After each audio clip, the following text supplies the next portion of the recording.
Mirë mbrëma. Tirana u bë rastisht dhe fillimisht edhe përkohësisht kryeqyteti i Shqipërisë 100 vite më parë. Që nga ajo kohë, qyteti i vogël në Shqipërinë e Mesme është kthyer tashmë në metropolin e padiskutueshëm të gjithë shqiptarëve dhe pjesë e krenarisë së tyre kombëtare. Sot Tirana festoi 76 vjetorin e çlirimit të saj në luftën e dytë botërore. Dhe ashtu siç është i padiskutueshëm sharmi i saj mbarkombëtar, edhe në histori çlirimi i Tiranës nuk diskutohet apo debatohet. Tirana u çlirua nga partizanët dhe data e çlirimit është gjithashtu e padiskutueshme, 17 nëntori i vitit 1944. Partizanët apo ndoshta realizuan operacionin më të pasur ushtarak të rezistencës armatosur ndaj një pushtuesi nazist i cili megjithëse nikje ishte i përgatitur për të mbrojtur. Por që nga 17 nëntori i vitit 1944, Tirana gjithashtu u kthye në epiqendrën e pushteteve politike. Betejë për çlirimin e saj dha drejtim dhe se kush do të qeveriste vendin nga i mëngjes dhe deri në 8 dhjetorin e vitit 1990, kur po Tirana vendosi ndryshimin e drejtimit dhe shoferin e ri në timonin e pushtetit në vend. Ashtu dhe çka vendosur në fakt edhe në vitin 2013. Ndaj sot, kur kanë kaluar 76 vjet nga çlirimi i saj, është e rëndësishme të kuptojmë më mirë se çfarë ndodhi para, gjatë dhe pas pushtimit të kryeqytetit. Rëndësinë që komunistët i dhanë kësaj betejë dhe të tjerave para saj. Cilët ishin garnizonet gjermane që mbanin kryeqytetin, sa prej tyre u vranë dhe u kapën në ropë, dhe pse në Tiranë u vra gjatë kësaj betejë dhe oficeri i rangut më të lartë të Rajhut të tretë në Shqipëri. Sot për herë të parë, Real Story ju njeh me dokumenta historike ekskluzive që plotësojnë edhe më shumë historinë e panjohur akoma të çlirimit të Tiranës. Sigla.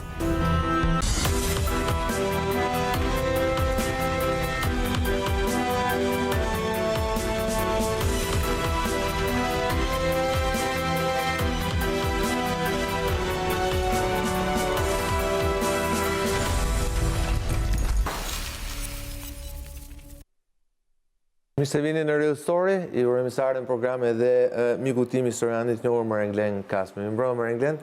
Mirë mbrëma. Faleminderit që më sot për shpalosur këtë dosje ndet panjohur të çlirimit të Tiranës, apo dikush mund ta quajë të pushtimit të ri të Tiranës nga komunistët, apo e cilët do ta qeverisin ato dhe vendin për më shumë se gjysmë shekull. Dhe megjithatë, si gjithmonë sa herë afrohet nëntori, festat e çlirimit, festat tona kombëtare, gjithmonë i referohemi dhe i rikthehemi sërish të debatit për atë pjesë të pashkruar të historisë, sidomos lufta nacionale shërimtare, një pjesë për cilën ka gjithmonë debat, dhe ju jeni pjesë, jo thjesht pjesë e debatit, në njëherë jeni shkaktari debateve të reja që lidhen për këtë.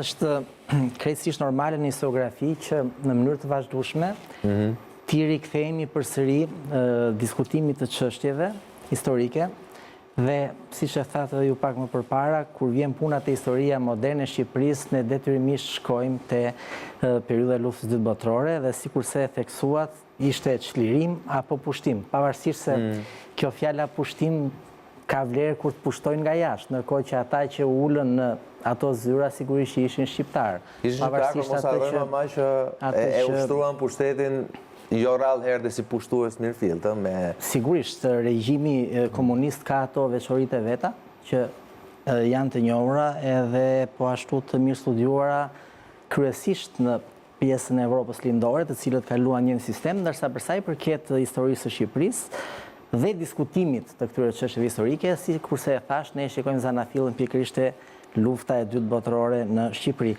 e cila për hir të vërtetës është e studiuar, është sidomos në periudhën 45 vitet e periudhës së regjimit komunist në Shqipëri, por patjetër që në atë këndvështrim sot ne do ta shikojmë me kujdes për sa i përket interpretimeve që janë bërë. Do ta shikojmë me kujdes sepse sikurse e thash është më se normale nga pikpamja metodologjike e studimit, por po ashtu dhe nga ajo që ka përfaqësonte ajo histori shkruaj në këtë periudhë. Pra këtu kam parasysh që duhet të dilte në çdo kohë roli drejtues pra i Partisë Komuniste, në veçanti i Enver Hoxhës, i cili ishte në qendër të gjitha zhvillimeve, dhe po ashtu siç ndodh në historitë e luftrave zakonisht, edhe interpretimet të çështjes së humbjeve. Për shembull, po t'i referohemi luftës së Tiranës për të cilën ne jemi ardhur sot për të folur këtu, ne themi që, ose e thënë ndryshe nëse shikojmë një botim të asaj kohe për luftën e Tiranës e shkruar nga Mehmet Sheu, thuhet që në Tiranë apo në luftimet në rajonin e Tiranës kanë humbur jetën rreth 2000 ushtarë gjerman.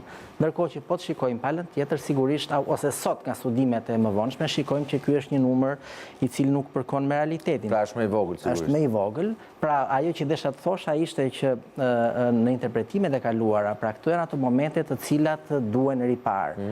Ideologjia apo ideologjizimi i historisë, numrat e humbjeve edhe kështu me radhë. Po, si paraqitet themi lufta nacionale shkrimtare në studimet e fundit? Pra cilat janë tendencat studimore? Këtu do të bëja një ndarje për sa i përket historiografisë shqiptare dhe asaj huaj. Se këtë të shatohet, se ne kemi këto problemet tona, më thënë, gjithkush për ne quhet subjektiv në këto interpretime, qoftë edhe në nivel studimor. Por a ka ndryshimi midis nesh dhe të huajve kur vjen puna? Ndryshimet konsistojnë më tepër në kuadër të interpretimeve të zhvillimeve dhe luftës së brendshme politike në Shqipëri, ku sigurisht një historian shqiptar ndodhet spari përballë rrezikut që mund të jetë pra subjektiv në vlerësim si pasojë bindjes tij prejardhës familjare apo edhe gjithçka tjetër. Pavarësisht se ne themi që historiani duhet të jetë sa më objektiv kështu me radhë, përsi këto gjëra që ndikojnë, megjithatë nëse i referohemi dokumentit dhe gjithmonë e interpretojmë këtë histori sipas dokumenteve, mundësia për të gabuar është më e vogël. Këtë përparësi e kanë historianët e huaj, të cilët janë më të ftohtë për sa i përket këtij gjykimi, por ama nga ana tjetër nuk mund të jenë asnjëherë dot aq të aftë në detaje të kësaj historie, si pasojë e mosnjohjes së popullit shqiptar, të mentalitetit popullit shqiptar, të zhvillimeve të vogla, pra ato të cilat në thelb bëjnë edhe atë të gjithë të madhe, historinë e madhe. Pra mund të jenë më të saktë në shifra? Në dokumenta janë më të saktë kur vjen puna në vlerësimin e drejtimeve kryesore, por në përfundime vërejmë që ka edhe gjëra të tilla. Megjithatë, kjo nuk është diçka e jashtëzakonshme, sepse ndaj historia zhvillohet duke u diskutuar, duke u rrarur pikpamje historike nga më të ndryshmet, me qëllim që t'i afrohesh sa më afër atij versionit më objektiv, sepse një version të mirë dhe të keq në histori nuk ka, por një version i cili është më i besueshëm, bazuar mbi interpretimet e dokumenteve të cilat janë në dispozicion. Dhe këtu kalojmë në pikën e dytë të vlerësimit, themi në pikpamjet të kësaj metodologjie, të kohës së hartimit të studimeve të ndryshme. Në historiografinë e themi që çdo 5 vjet normalisht duhet i rikthehesh, sepse pretendohet që në këto 5 vjet dalin dokumente të reja, të klasifikohen dokumente të reja, studiusit bëjnë studime të reja dhe mund të rikthehesh përsëri çështjeve. Kështu që diskutimi i përsëritur, vetëm se e shëndosh të gjithë panoramën e përgjithshme të këtij interpretimi, sigurisht atëherë kur nuk është tendencioz. Çka hera herës ne e ndeshim në historiografinë tonë. Marin, për shembull, unë e thash dhe në hyrjen editorial që Tirana ishte një operacion i mirëfillt ushtarak i shtabit të përgjithshëm të Ushtrisë Nacionale Shqiptare. U drejtua apo jo nga Mehmet Sheu vet, të paktën këtë kemi në ato mitet tona. Data e çlirimit saj duket sikur nuk ka dilema, pra mëngjesi 7 nëntorit përflitet që themi njihet, nuk ka dilema siç kemi për 28 apo 29 nëntorin, pra datën e çlirimit. Nuk ka dhe interpretime që mund t'i mbeshin ato me ngjyra vasaliteti, siç për shumë kohë kemi menduar dhe një pjesë e jona vazhdon të mendoj që çlirimi i Tiranës u la data 29 nëntor për të qenë e njëjtë me datën e Republikës Jugoslave. Pra ashtu nuk ka lidhje. Okej, po themi që të interpretime tilla për Tiranën spaku nuk ka, por a është Tirana realisht i vetmi kryeqytet evropian që u çlirua nga forcat vendase, siç të paktën ne kemi mësuar në të paktën brezim në mësimet e historisë. Sot shkruhet, sepse është fakt që në Shqipëri nuk pati zbarkim mas të alatëve, pra forcave alate, të cilat do të luftonin kundër ushtrisë gjermane dhe do të ndihmonin në çlirimin e vendit, por edhe kjo qëndron, përderisa nuk pati në Shqipëri pavarësisht dy zbarkimeve të vogla që janë kryer nga aleatët në jugun e Shqipërisë, me qëllime më tepër operacionale për ta se sa për të ndërhyrë vërtet në Shqipëri. nuk pati ndërhyrje as në kryeqytet.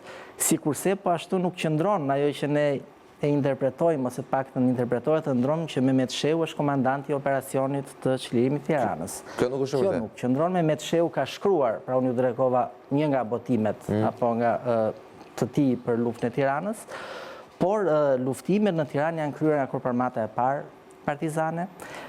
Për kryerjen e këtyre luftimeve u krijua një grup operacional, pra dhe Mehmet Shehu sigurisht që kishte rolin e tij, por më së shumti ai nam, po e them kështu në gjuhën popullore, që Mehmet Shehu mori për këto luftime është që një nga 3 brigadat partizane që luftoi për çlirimin e Tiranës, brigada e parë kishte në këtë kohë jo, por që drejtohej nga Prodani, por që ishte krijuar nga Mehmet Shehu. Si thuaç, brigada e parë, emri i brigadës parë sulmuese ishte i lidhur dhe vazhdon sot të lidhet ngushtë me emrin e Mehmet Shehut. Pra kjo është ajo që ka ndodhur në të vërtetë. Ndërkohë, ju thatë që i qëndroni tezës së vjetër, që si historiografisë vjetër, që Tirana është çliruar vetëm nga shqiptarët. Por ka pasur në një farë qoftë koordinim në distancë me aleatët anglo-amerikanë, apo thjesht ata e morën vesh që Tirana u çlirua dhe kaq? Patjetër që ka patur. Mos harrojmë që misioni britanik jo vetëm që ishte pranë përgjithshëm, por po ashtu oficerët të këtij misioni ishin në rrethinat e Tiranës ndërkohë që filloi operacioni për çlirimin e Tiranës. Unë po e quaj operacion duke përdorur një gjuhë korrekte të historiografisë ushtarake, për arsyet që do t'i them tani më poshtë. E para, në 15 shtator të vitit 1944, divizioni i parë, pra sulmues partizan, merr urdhër për të çliruar Tiranën.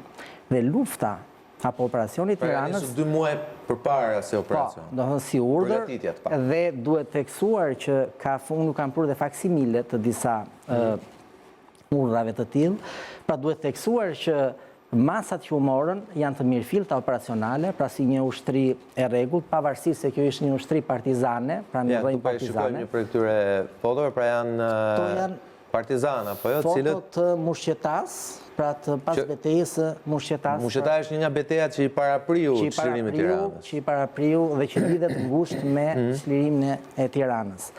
Kështu që duhet theksuar që lufta e Tiranës është ndarë në disa faza. Në fazën e saj përgatitore, pra si çdo operacion ushtarak, ku kryet përnjoja e terrenit, afrohen forcat që do të merrnin, sepse ushtria partizane që është shpërndar duhet të përqendroheshin spari njërë rreth pra rajonin e Tiranës, të merreshin masa për goditjen e forcave gjermane që lvisnin në rrugë dhe që mund të vinin në ndihmë të shokëve tyre në Tiranë, të bëj përnjoja e armikut, dhe po ashtu në një faksimile që kam prur aty, do të shikoni që forma e artimit të këtij urdhri në fakt është shumë klasik dhe shumë i ngjashëm dhe me ushtritë e tjera kësaj kohe. Dhe po të shikojmë aty, vetë forcat partizane vlerësojnë që në Tiranë ka një forcë prej afërsisht 700 gjermanësh që mbrojnë qytetin. Kjo nuk quhet një numër i lartë apo jo? Në fakt, nëse e krahasoj me burimet gjermane, ky numër duhet ketë qenë deri në 1200. Pra ka qenë pak më i madh. Pra ka qenë pak më i madh. Sepse kanë qenë dhe forca që ishin përgatitur, ishin gjithë përtikura. Tirana kishte kryesisht forca jo të mirëfillta ushtarake, në kuptimin jo për të thënë që ishin ushtarë të dorës dytë, por ishte vendosur komanda divizioni 297. Kishte autoreparte që mbrojshin me reparte sulmi. Ishin 2 nga spitalet kryesore ushtarake të gjermanëve të kësaj kohe, dhe po ashtu shumë të plagosur dhe me radhë. Por këtu duhet të themi që për krah tyre kishte një numër të konsiderueshëm të forcave nacionaliste që deri në këtë kohë kishin bashkëpunuar me ta, pra dhe siç ishte apo edhe forcat e gjandarmerisë, pra ato të qeverisë shqiptare dhe kështu me radhë. Pra është një përzierje forcash të cilet ishin vendosur në Tiranë. Kjo është faksimile. Kjo është një nga faksimilet, po, nga urdhrat që jepen, dhe po të shikojmë gjendja e armikut, edhe aty sqarohet pastaj e gjithë situata, pra se si ndodhi Tirana. Kështu që mbas fazës përgatitore fillon është faza e parë e luftës, që përkon kryesisht me sulmin e forcave partizane në periferit e Tiranës.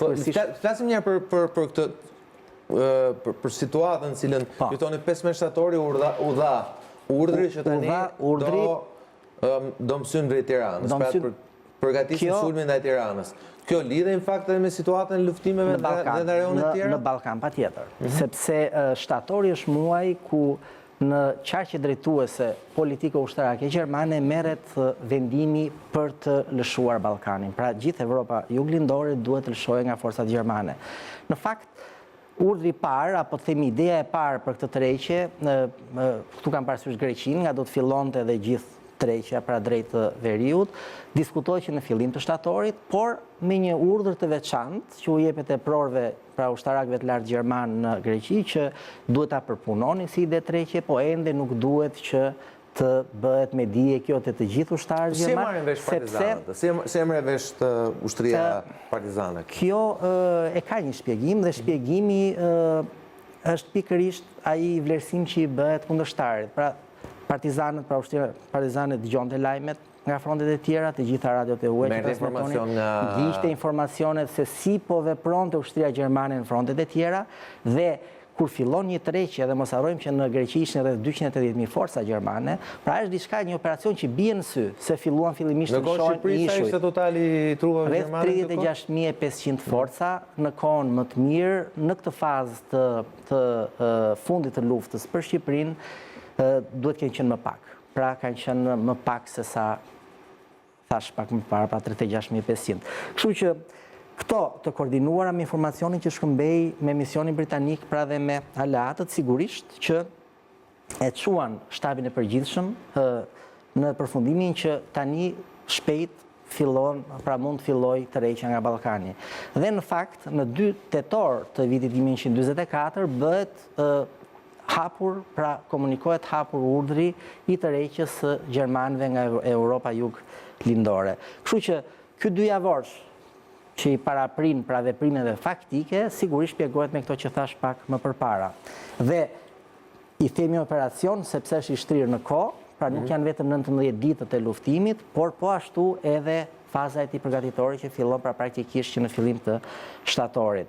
Kështu që ka qenë një përgatitje e cila pikë pari bazën e saj kryesore e kishte mbi informacionin dhe e dyta mbi marrjen e masave për luftime që do kryeshin. Tani këtu vim të ajo pyetja e madhe që themi apo diskutimi që bëjmë ndonjëherë që po gjermanët do të largoheshin, pse duhet luftoj?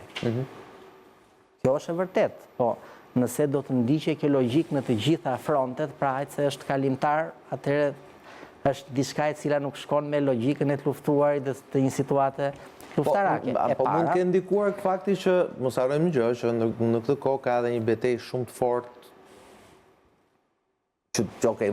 që bërës edhe me armë në dorë, por që kishte edhe motive politike mes vetë shqiptarëve, apo edhe këtë zotare. Në këtë kohë kjo betejë kishte përfunduar, pra praktikisht me Kongresin e Përmetit dhe krijimin e qeverisë parë demokratike popullore që quajt në atë kohë, praktikisht duke i qartë se kush do të vinte në pushtet. Edhe për vetë faktin që elementi tjetër politik, pra pala nacionaliste, drejtuar kryesisht nga balli kombëtar, praktikisht ashtu si rodhën ngjarjet ja kishte hequr vetes mundësinë për të qenë faktor apo një opsion pushteti me zgjedhje mbas luftës së dytë botërore. Pra praktikisht në këtë periudhë çdo gjë kishte marrë fund, sepse kjo palë ishte etiketuar pra si bashkëpunëtore, kishte kryer operacione bashkë me ta, kishte qëndruar ja gjithë kohës pra drejtuesit e saj në Tiranë, pra në kushte krejt normale, dhe ndërkohë në mesin e tetorit, pra para se të filloj, pak ditë para se të filloj lufta e përshkrimit e Tiranës, këta po ashtu largohen nga Tirana. Pra praktikisht në Tiranë kishin mbetur gjermanët dhe ato pak forca, pra shqiptarës të cilët ende besonin në ndonjë mrekulli që mund të ndodhte pra gjermanët. Nuk fakti që temi lëvizja e gjermanëve drejt ikjes nuk ishte vetëm nga Shqipëria, pra u morë vesh që do ikni nga Greqia, po largoheshin dhe nga frontet tjera të rajonit. Nuk është të dyshoni s'paku që temi partizanët nxituan të organizonin një luftë pothuajse të mirëfillt në kushtet e tyre, në një farë mënyrë për të hyrë në mënyrë triumfatore në një qytet i cili në çdo rast po liej nga gjermanët? patjetër që do të vinte momenti që do të lije, po dalim të thelbi luftës, pra të qëndresa që kishte vite që bëj dhe lufta, dhe sigurisht që kjo duhet të proklamoj dhe duhet të tregoj pra më së pari në çlirim në kryeqytetit. Pra këtu qëndron edhe gjithë elementi i rëndësishëm. Se mua më rezulton për shkak që Tirana duhet të jetë nga kryeqytetet e para që është liruar. Nga pushtimi luftës dytë botërore. Relativisht, sepse ndërkohë që fillon lufta në Tiranë ishin tërhequr nga Greqia, për shembull gjermanët. Edhe duhet të them edhe një diçka shumë të rëndësishme për sa i përket strategjisë që përdorin gjermanët gjatë luftës së dytë botërore. Tërheqja konsiderohet ende sot në historiografinë ushtarake gjermane, pra tërheqja e Wehrmachtit nga të gjitha frontet, si një nga, të themi, veprimet më të suksesshme operacionale. Pra me më pak kosto, me pak viktima. Atë, po dhe organizimi. Kështu që Shqipëria merr një rëndësi në të gjithë të tërheqje, sepse nëse do të iknin që më përpara forcat e dislokuara në Shqipëri dhe krijojë një mundësi, një vakum, si të thuash, apo një shkëputje, dhe këtu mund të zbarkonin aleatët, sigurisht që të gjithë kësaj kolone që vazhdon të lëvizje nga Greqia mund të shkëpute nga pjesa tjetër dhe mund të krijojë një situatë shumë e vështirë. E synuan të partizanët? Pra e patën këtë synim që ta çakordonin këtë plan super të organizuar gjerman për të tërhequr? Nuk është se, duhet thënë dhe ashtu si është, një ushtri kaq e madhe nuk është se dhe ndalonin dot, sigurisht. Një ushtri partizane e cila në këtë moment kap një shifër për 70.000 vetësh. Ndërkohë shohim këtë, kjo është edhe harta e dislokimeve gjermane në atë kohë, apo jo në shtator tetor 1944. Këtu jemi, shohim rrugkalimin, pra mushqetan po ashtu, dhe shohim vendosjen e trupave. Në fakt, kjo nuk është plotësisht e qartë si hartë, po të shikojmë ato edhe të rajonit të qytetit, janë akoma më të qarta, por që për t'u kthyer përsëri asaj që thash pak më përpara, nuk mund të ndalonin, por ama nga ana tjetër edhe ajo çfarë aleatët theksonin në çdo kohë, ishte që të luftoni pa kompromis dhe të shkaktoni sa më shumë dëme ushtrisë gjermane. Ndërkohë ky është plani brenda në Tiranë, kjo është rrugë kalimi apo rrugë tërheqja e gjermanëve nga qyteti i Tiranës, por që të ketë kuptim, kjo duhet shikojmë atë të mushqetas, skicën tjetër, pak më përpara, sepse këtu jemi në momentin e fundit, pra në momentin në ditë e fundit, Këtu jemi në 16 nëntor duke gdhirë 7 nëntori i vitit 1944. Okej, atëherë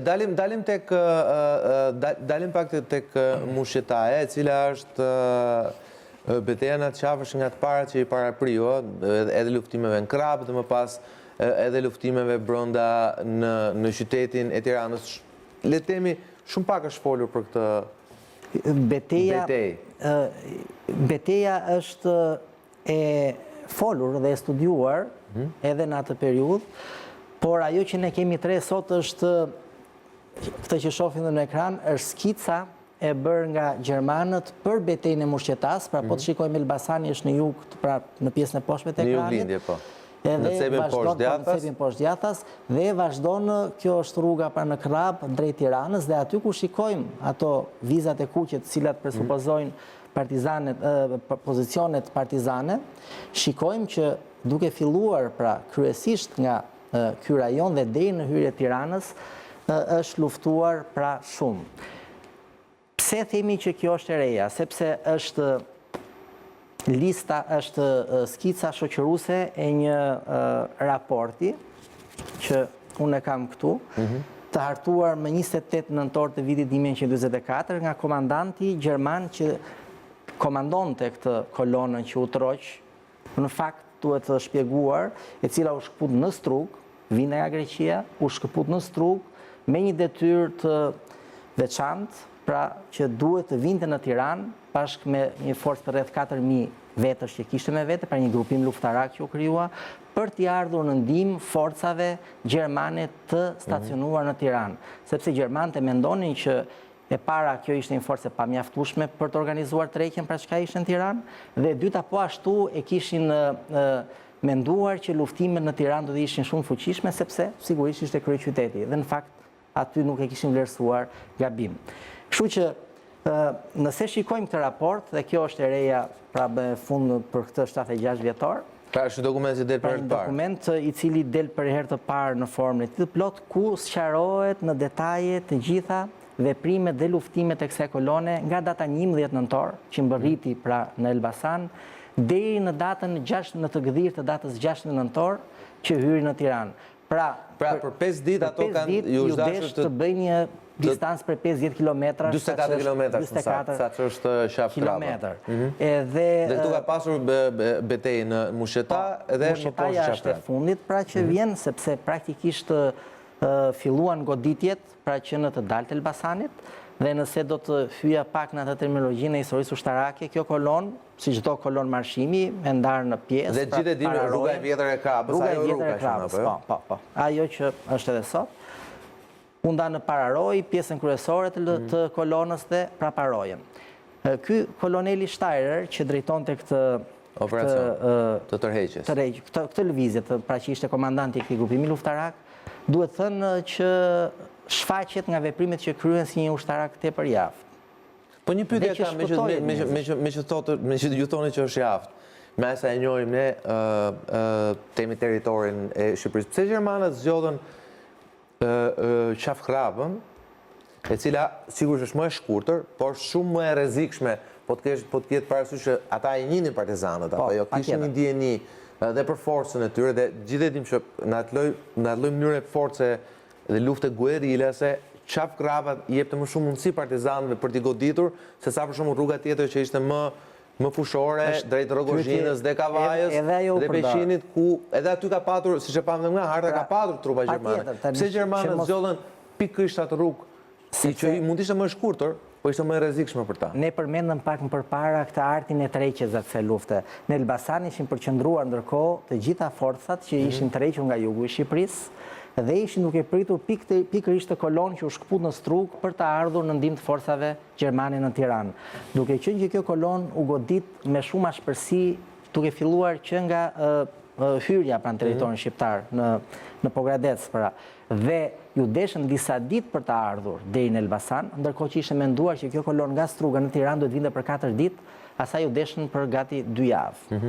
Kështu që parë në këtë kontekst, ne mund të kishim patur ndoshta edhe ndonjë zhvendosje në kohë nëse kjo kolonë nuk do të ishte luftuar me aq shumë ashpërsi gjatë rrugës. Mbërriti në Elbasan dhe këto forca të grumbulluara në Elbasan, pjesa më e madhe e tyre vazhdoi drejtimin Rogozhin, Vor, pastaj për të vazhduar drejt Shkodrës, dhe kjo kolonë duke e zgjedhur si rrugën më të shkurtër, pra vetëm 44 kilometër, e motorizuar në pjesën e saj më të madhe, por po ashtu dhe me kafshë ngarkese, pra nuk duhet menduar si një ushtri e cila ishte lëvizte gjitha mbi goma. Ritmi i lëvizjes qej ngadalë sepse kishte edhe njerëz ushtarë që esin në këmbë. U nis në drejtim të Krapës për të ardhur sa më shpejt në Tiranë. Edhe Tirana vetë, forcat gjermane në Tiranë, në fakt kishin kaluar dhe mezi mbaheshin vetëm që të prisnin pikërisht këtë kolonë për 2 arsye. Rrugë të reqa pra të vazhdonin vetëm përsëri do ishte vështirë, po përmend atë aspektin e, si të thuash, atij elementit të miqësisë ndërmjet ushtarëve që hynë në luftë, të cilët nuk mund largoheshin dhe të linin vetëm këtë kolonë, pra shokët e tyre e cila mund shkëputej. Kështu që lëvizja që nga 2 drejtimet dhe përsëri u gjykua që ky 44 kilometrash do të bëhet me shpejtësi. Në fakt, që në fillim, që në ngjitje të Krapës, pra kur bradasheshe, kur ngjitesh sipër për në Krapë, aty bëhet shkëputja e kolonës. Unë thash pak më përpara këtë përgatitjen e këtij koloneli, çka nuk ka asgjë për t'u habitur se kishte vite që luftonte, pra një ushtri me vite në luftë, kështu që nga ana ushtarake sigurisht që ishin përgatitur, i urdhëron që të, në ndryshim nga rregullat e lëvizjes, të lëvizin të gjithë së bashku, pra duke u ngjeshur njëri me tjetrin, pra pa distanca marshimi quhet. Që në ngjitjet Krapës, kolona shpërbëhet, pararoja shkëputet dhe në momentin që vin pra është pjesa e drejtë kur ngjitesh në Krapë, një nga urat prej guri lidhse ishte hedhur në erë, çka përbënte me një gjatësi për rreth 8 metra thuhet në raport, thellësia e urës që mbi 10 metra, pra që shumë e inxhinierike e vështirë që të bëjë një urë ushtarake e përkohshme. Ky koloneli gjerman thotë që është hedhur në erë me aq shumë thotë mjeshtërisa që duket sikur e kemi bërë ne, domethënë. Mendoj se duhet të kenë qenë inxhinier italianë ata që kanë bërë. Kjo e stopoi lëvizjen, ndërkohë që gjithë kolona stopohej sepse s'kishin si të kalonin. Këtu fillon momenti i parë i goditjes nga forcat partizane, sepse duhet kemi parasysh që për goditjen e forcave gjermane që mund të afroheshin në Tiranë, unë e përmenda pak të faza përgatitore, ishin rreth 10 batalione partizane të saktuara vetëm për kryerjen e luftimeve në zonën e Krabës. Kështu që fillon goditja. Është interesant të shikohet në raport. Ka dhe një raport, apo që ju e keni në faqe që ka një që tregon ashpërsinë e luftimeve. Ky është raporti në fjalë që jemi pra duke cituar, për krah dhe shumë. Kjo është një tjetër dokument i cili flet pikërisht për ashpërsinë e luftimeve, pra është një komunikim me radio që bëjnë komandat gjermane, vlerësimi i situatës pra lexohet aty po të shikojmë sipër, dhe ku thuhet që lëvizja është stopuar për trekjen nga Shqipëria pikërisht sepse është duke u luftuar fort në rajonin e Tiranës, përmendet Kraba në faqen e dytë, po ashtu edhe Tirana. Pra janë dokumentet të cilat unë kam zgjedhur disa ashtu siç bëjmë ne me qëllim që të jenë sa më shumë. Kështu që këto luftimet kryera pra në këtë fazë ndaj kësaj kolone në Krab janë dhe përcaktuese për luftimet në Tiranë, qoftë në pikpamje kohore, qoftë dhe në pikpamje të humbjeve për dyja palët, si për ushtrinë gjermane ashtu dhe për ushtrinë partizane. Dhe mbasi shikohet, hapet një rrugë e re te kjo ura, pra bëhet një anashkalim, por që zgjati një ditë e sa, ndërkohë që kushtet vështira atmosferike sulmoheshin pra nga të gjitha anët, siç e ka lufta partizane që godet pastaj largohen. Edhe u vëre mbasi u rregullua rruga që pavarësisht se u hap, nuk kaloi dot nga mjetet e rënda dhe të tej ngarkuara, sepse ishte rrugë me shumë malore, shumë e vështirë dhe me radhë. Kështu që merret vendimi përsëri nga ky kolonel që duhet të rindërtojë murën, patjetër se ndryshe edhe një ditë tjetër zgjat ndërtimi pra i kësaj ure me ato mjete. 2 ditë gjysmë le të themi nga 5 ditë që ka zgjatur udhëtimi. U stopua pra pikërisht për këtë. Është themi ka shkuar për shkak të ndërtimit të një ure që të shkatruar për gati 8 metrash. Për gati 8 metrash. Në momentin që vazhdon, pra afrohemi këtu në zonën e Mushqetas, këtu ishte përgatitur edhe prita kryesore e batalioneve pra partizane. Këtu në raport pra përshkruhet, siç thash, ashpërsia, vështirësitë që u vunë gjermanët në këtë luftim, dhe duhet thënë që në datën 15 kemi dhe ndërhyrje të bombardimeve të aviacionit britanik ndaj kësaj kolone. Pra në këtë pikë ka patur temi bashkëpunim midis forcave partizane dhe koordinimi i operacionit pra për çlimin e Tiranës që bën shtabi i përgjithshëm me forcat aleate. Këtu është temi betejë e parë e vërtetë, me këta autokolon gjermane në ikje. Po, në koordinim dhe me sulme ajrore, kjo është betejë e parë, dhe po ashtu dhe nga veçoritë e tjera që mbart, luftën në qendër të banuar, e cila njihet për ushtarakët për vështirësitë që paraqet, mënyra pra e vendosjes e mbrojtjes së qytetit, mënyra se si duhet të kryej sulmin dhe tjetër me radhë. Pra, janë veçori të cilat për ushtrinë partizane ishin të reja. Po çfarë pan pra këndvështrimin e dokumentave gjerman për betejën deri në këto momente, për data 15 nëntor, forcat gjermane përballen me partizanët në Mushqeta. Ndërhyn britanikët, po vetë ushtria partizane. Çfarë thot në dokumentat e saj? Këto më njëherë, pas publicitetit.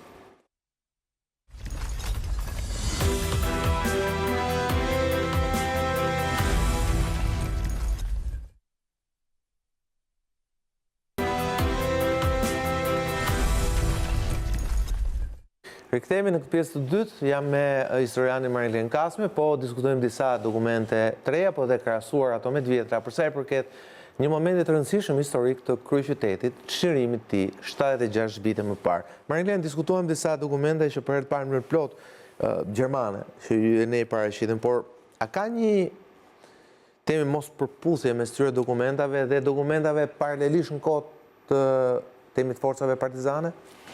Nëse krahasojmë pra dokumentacionin gjerman të kohës, kryesisht raportin që përmenda, por edhe atë skemën e luftimeve në Krab, dhe do ta shikonim edhe çka është shkruar në historiografinë shqiptare mbas vitit 44, vërejmë që në pikpamje ushtarake ka një ngjashmëri shumë të madhe. Madje po ta thosha pak shumë në gjuhën popullore, nëse do t'i merrnim të dyja, pra të skemën që ne treguam, bashkë me maketin që ne kemi për luftën, po marr maketin që ne kemi për luftën e Mushqetas, Muzeun Historik Kombëtar, do të shikojmë që janë thuajse identik, për dy arsye.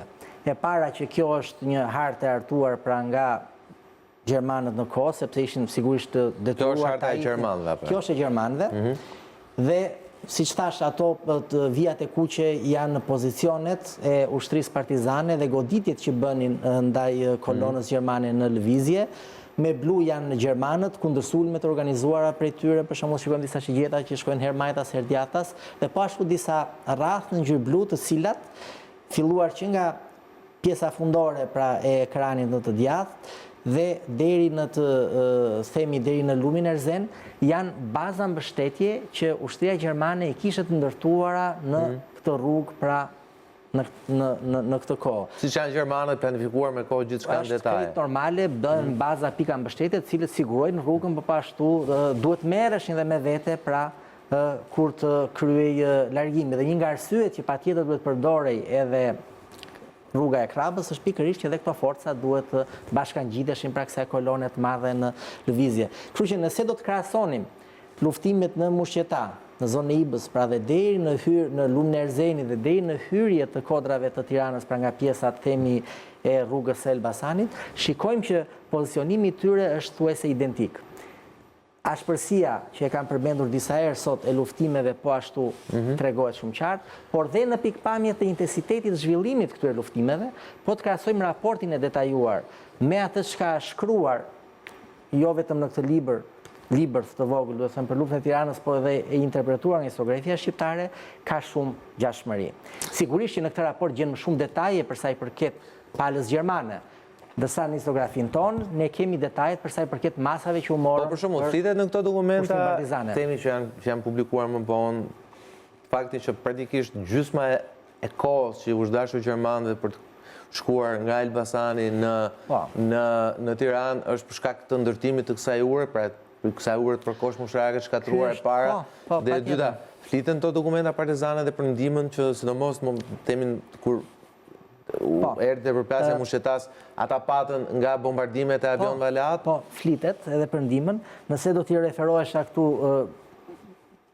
Enver Hoxhës, për shembull, i cili ka shkruar edhe i për këtë luftime, ai thotë që në mëngjesin e datës 15 nëntor, aviacioni britanik bëri disa bombardime dhe u largua. Po të shikojmë raportin, raporton që rreth orës 10-11 ky aviacion ka bërë bombardime ndaj kolonës e cila kishte ndaluar pra pararojës në urën e Erzenit, pra kishte po prisë ndërkohë të vinte pjesa tjetër, dhe nuk e përshkruan me intensitet shumë të madh bombardim, pra thjesht mitraluan, bombarduan edhe u larguan. Për gjatë ditës jepen përsëri dhëna për këto bombardime që kryen nga ajri. Por në fakt këto janë dy episode që ky raport i përmend, por humbjet dhe problematikën më të madhe e paraqet ndaj kundërshtarit toksor, prandaj ushtrisë partizane ndaj pritave të ngritur. Pra përmenden element, por jo gjithmonë janë aq të detajuar apo të përshkruar. Por ka ngjashmëri, Ka ngjashmëri nga pikpamja edhe e hartës. Po flasim pak për shifrat, se shifrat tregojnë realisht sa ka luftuar njëra palë, sa ka luftuar pala tjetër.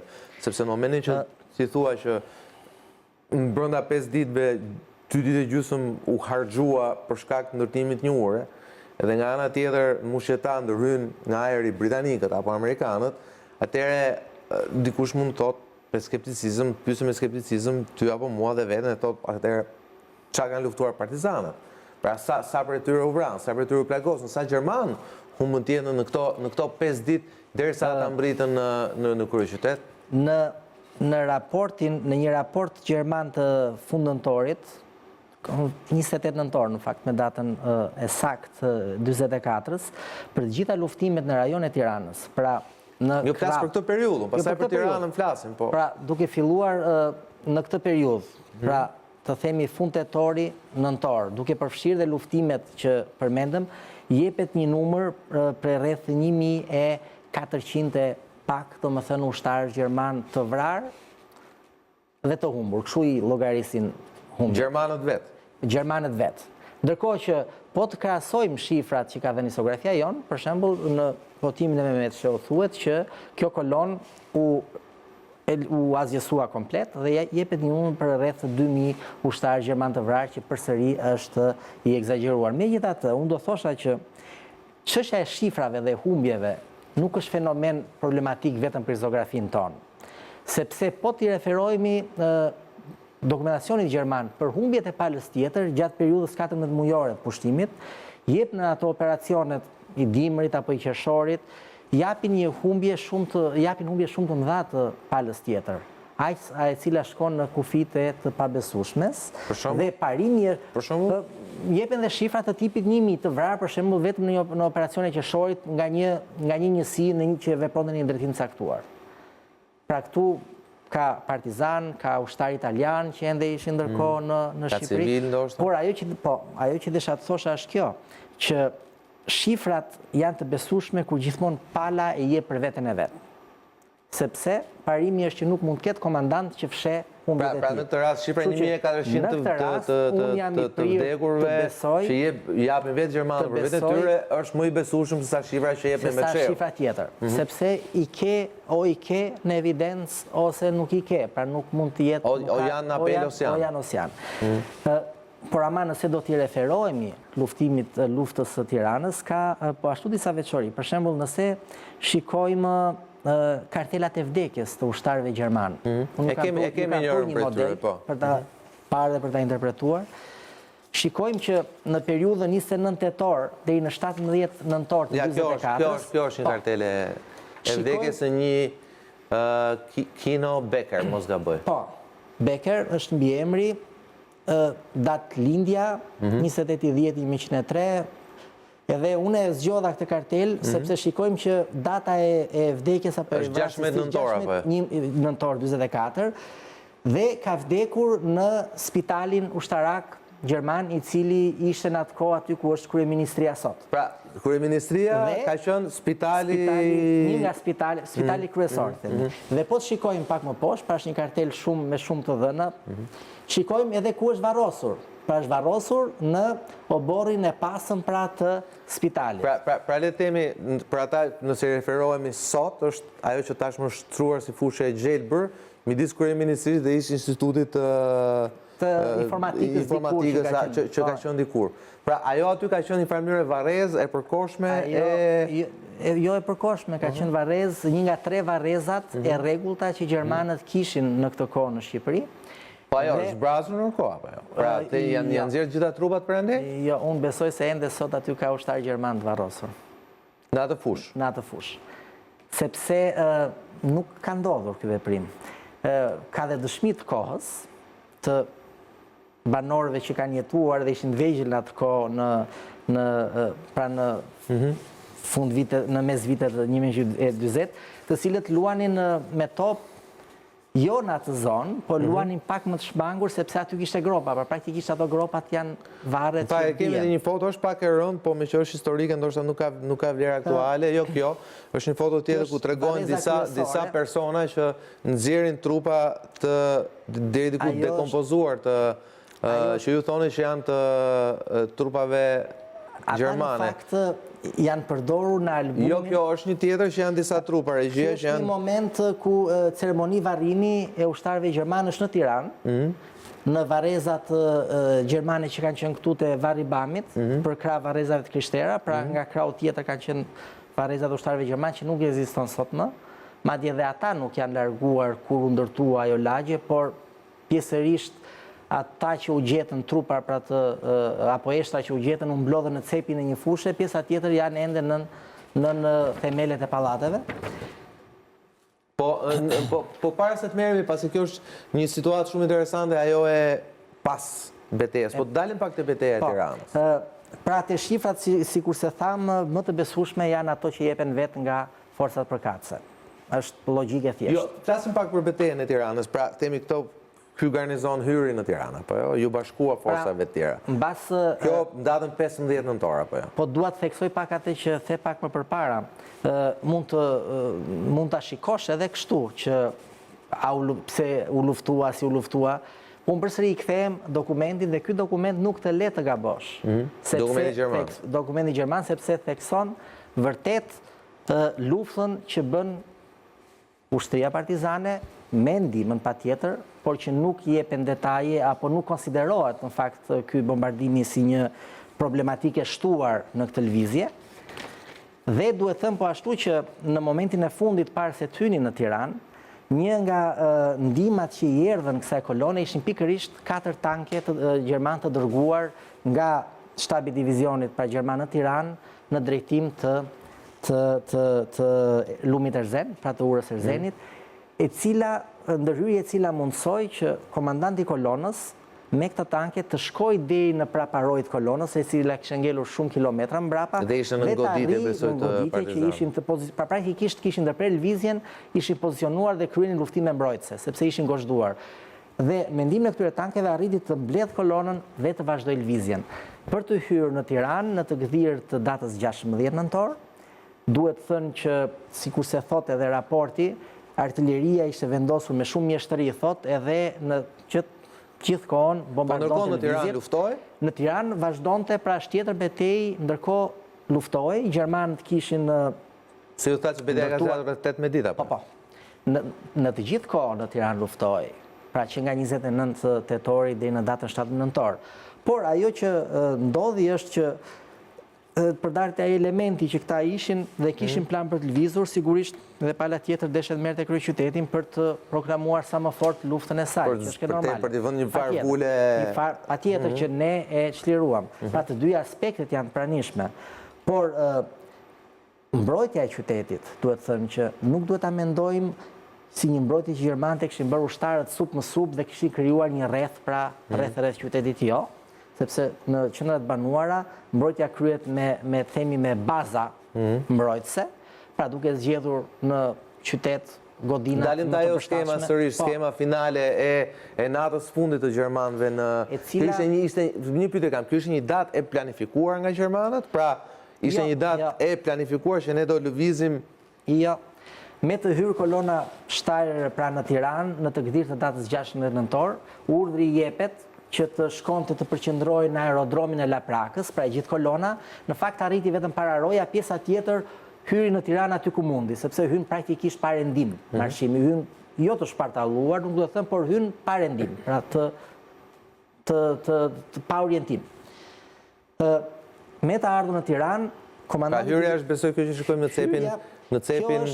Tani te universiteti aty ka qenë komanda, pra ishte komandanti divizionit 297, ndërkohë që në sheshin Skënderbej, një nga godinat që tani duket dobët, o e kuqja o bluja, është hoteli kontinental apo internacional, në të cilën ndodhej komandanti gjerman I mbrojtjes qytetit, po ta shikojmë atë zonë, ajo është një zonë shumë e rëndësishme dhe për zhvillimet që pati apo themi për atë që diskutohet sot, pra pjesa e ish komitetit, e ish bashkisë vjetër, në oborrin e pasëm, pra aty ku fillon rrugë e Durrësit, ishte hoteli Bristol edhe hotelet e tjera. Praktikisht është si thua qendra e hoteleve apo e kafeneve të Tiranës në atë zonë.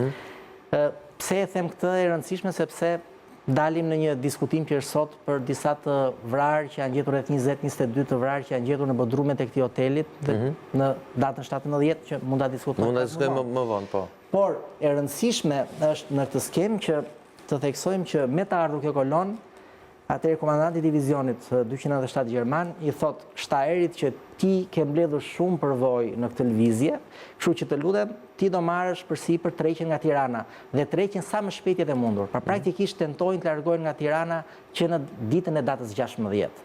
Çka rezultoi e pamundur si pasojë e luftimeve që kryen. Pra qendra e Tiranës, po vetëm një gjë do të pyesem Reklen, gjithmonë në paktën në historiografinë komuniste është thënë partizanët rrethuan Tiranën, rrethuan forcat gjermane që ishin aty.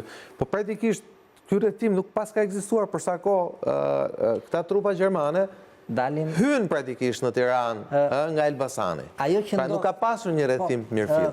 Pra ku mund të arrijë në konkluzionin që lufta partizane për Tiranën, pavarësisht çka mbeti një luftë guerilase urbane? Po, kështu ndodh edhe sot, në qendër banuar është e pamundur që të izolosh një qytet. në të hyrë, duke patur parasysh edhe çfarë kishte ndorë ushtria partizane. Se tanke e element kësaj natyre sigurisht nuk ishte. Por, nëse krahasojmë përsëri burimet gjermane me ato shqiptare, shikojmë interpretimet ndryshojnë, por ama në thelb qëndrojnë përsëri të pa ndryshueshme, sepse kjo nisja këtyre tankeve nga qyteti që ndihmoi kolonën, për shembull shikohet si një tentativë pra për të hapur rrugën vlerësohet nga ushtria partizane, por njëkohësisht dhe me një synim për të organizuar kramarrje etj. Ndërkohë që për gjermanët ishte shumë e qartë kjo gjë që do vinë na ndihmojnë që ne të hyjmë sa më shpejt në Tiranë, të marrin ç'kemi aty njerëz dhe të vazhdojmë lëvizjen. Pra ky që thelbi. Ose interpretohen me sulme, organizime kundër sulmesh të mëdha të ushtrisë gjermane që përsëri ata nuk i kishin një interes tillë.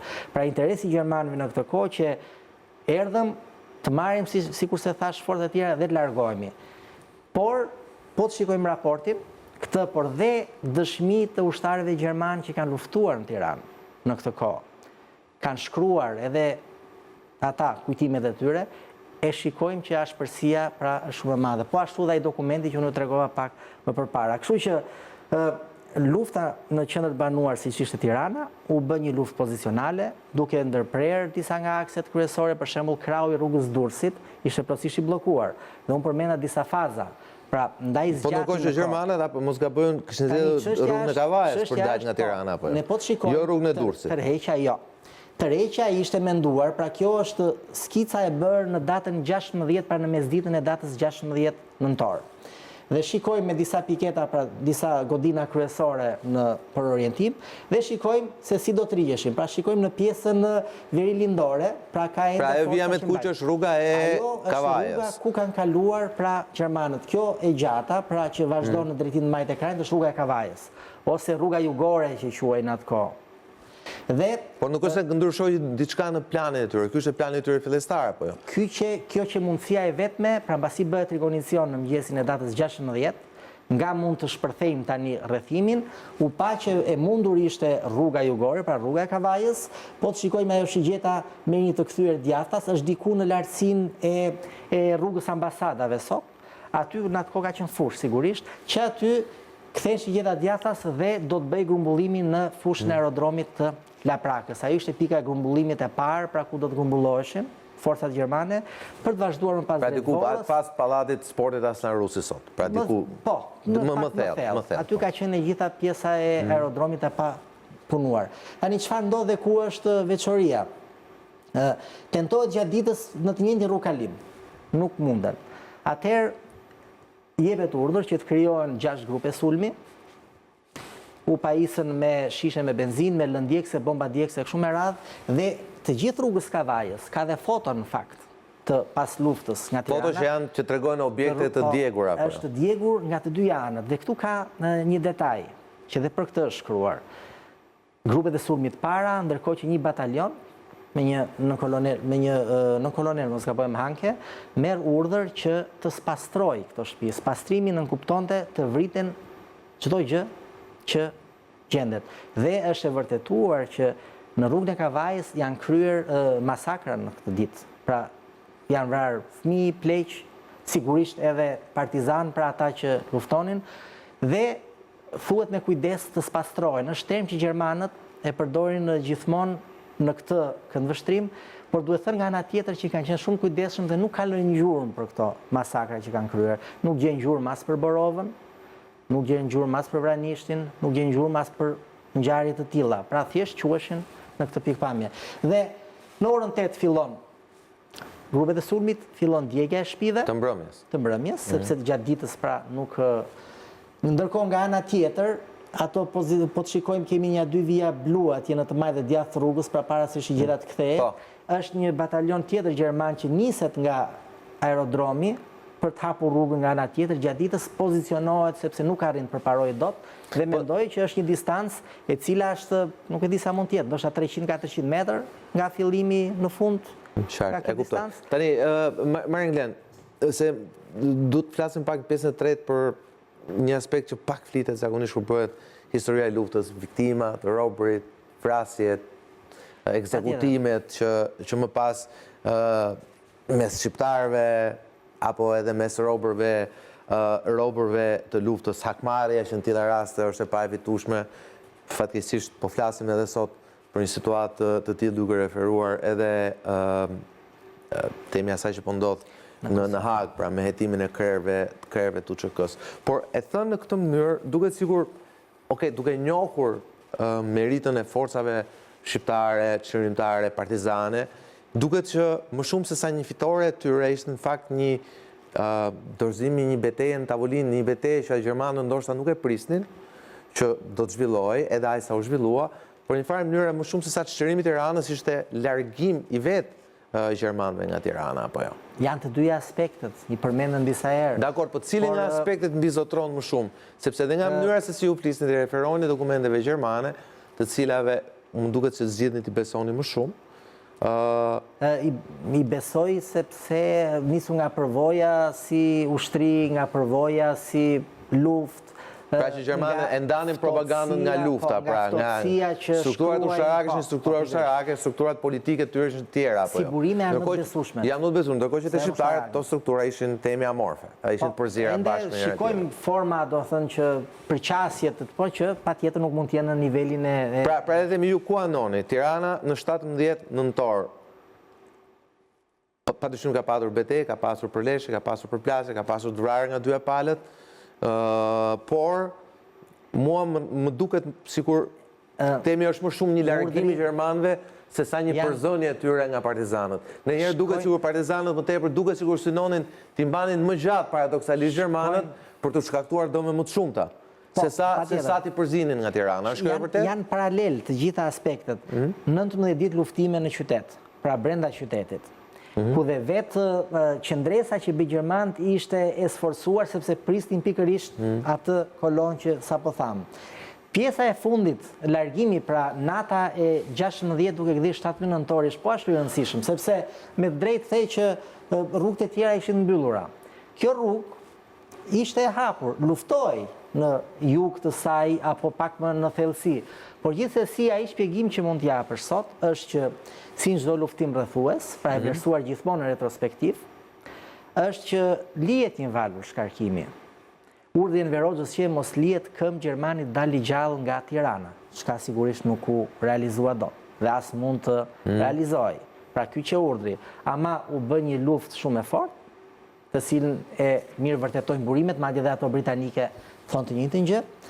Dhe po të shikojmë, si që thash, fazën e fundit, kjo pjesa e ashpërsia e treguar, djegja e shtëpive dhe vrasja e popullsisë, largimi dhe sigurimi, sigurisht, pra u vendosën trupa që siguronin rrugën, mundsoi që gjatë gjithë natës vijat blu, pra paralele që thatë ju. Po ushtrinë edhe më sipër, pra sigurimi siç ndodh në çdo tërheqje, pra nuk ulet koka dhe largohet, por sigurohet se luftohej. Tërheqja është gjithmonë proces më i ndërlikuar. Më i vështirë. Ushtarakisht se sa një mësymi apo jo. Më i vështirë. Edhe bëri të mundur që për gjatë gjithë natës, siç e thotë dhe raporti, me humbje shumë të pakta ne të largohemi dhe të përqendrohemi në fushën e aviacionit në Laprak për të vazhduar më pas drejtvorës, ku patjetër fillonte një sprov tjetër në rrugë tërheqje sepse pati goditje të ushtrisë partizane vazhdimsi. Pra, po ta shikojmë, ata ikën në momentin që duhet largoheshin, pala tjetër luftoi fort, patjetër për të luftuar, për të marrë themi për të korrur frytet e kësaj fitore, dhe patjetër që do mundsonte një futje të qeverisë pastaj triumfatore. Dhe prandaj këtu mund thuhet që më tepër këtë lloj situate që u krijuan në Tiranë me garnizonet gjermane që bashkoheshin drejt largimit dhe Enver Hoxha që jep urdhrin mos lema si këmbë gjermani, pra ideja që t'i mbajmë gjermanët me zor për të realizuar ndoshta një betejë që ndoshta edhe mund të ishte evituar, a mund të ishte evituar Marenglen një betejë për çlirimin e Tiranës, por sa kohë gjermanët vetë po e çlironin në sensin që po largoheshin prej saj. Gjermanët që në shtator 43-shit kur hynë në Shqipëri praktikisht ishin tërheqje në frontin kryesor. Pra po të ecim i kthejmë prapë logjikës luftës, mos e nga se nuk të nget, sigurisht që nuk ngacmonte Gjermani. Edhe në Bashkimin Sovjetik po mos ta ngacmonin, s'do ngacmonte. Pra nuk është kjo logjika e luftës. Edhe është ajo çka kërkohet, siç thash, nga konteksti i kohës dhe nga aleatët me shumë fuqi. Çdo jetë Gjermani e humbur në fronte tjera do të thoshte fitim jete në Normandi apo në çdo front tjetër ku lufton aleatët. Pra kjo është një llogari shumë e qartë. Një gjë atëre e fundit në këtë pjesë të dytë. 7 nëntor, një datë që nuk diskutohet apo. Nuk ka asnjë dilemë për datën apo kësaj radhe. Jo. Por është data e largimit gjermanëve apo data e çlirimit të Tiranës? Të dyja bashkë. Për mua janë aspekte të pandara, si në çdo luftë. Janë dy palë, ku njëri humbet, tjetri fiton. Njëri triqet, tjetri e ndjek mbrapa. Pra është luftë. Janë të dyja bashkë, janë 127 partizanë që kanë humbur jetën në këtë 19 ditë, janë rreth 290 partizanë plagosur. Nga ana tjetër, siç thash, ka një numër konsiderueshëm humbjesh. Madje duhet thënë që pjesa më e madhe e këtyre gjermanëve të mbetur, sidomos në Krab, luftimet e Krabës, trupat e tyre nuk u varrosën kurrë. Kafshët, natyra, pra çdo gjë. Ne mos harrojmë që ju kishit disa foto aty që tregon vërtet atë pamje të tmerrshme të luftës. Ashpërsinë e luftës. Për këtë do të flasim pjesën e tretë, si u sollën çlirimtarët me Tiranën, si u sollën me robërit e luftës, si u sollën me ata që i quanin tradhtar. Çfarë ndodhi me gati 400 vetë, të cilët munguan në apel pas 17 nëntorit, u ekzekutuan nga partizanët? Për këtë diskutojmë pjesën e tretë, rikthehemi pas pak.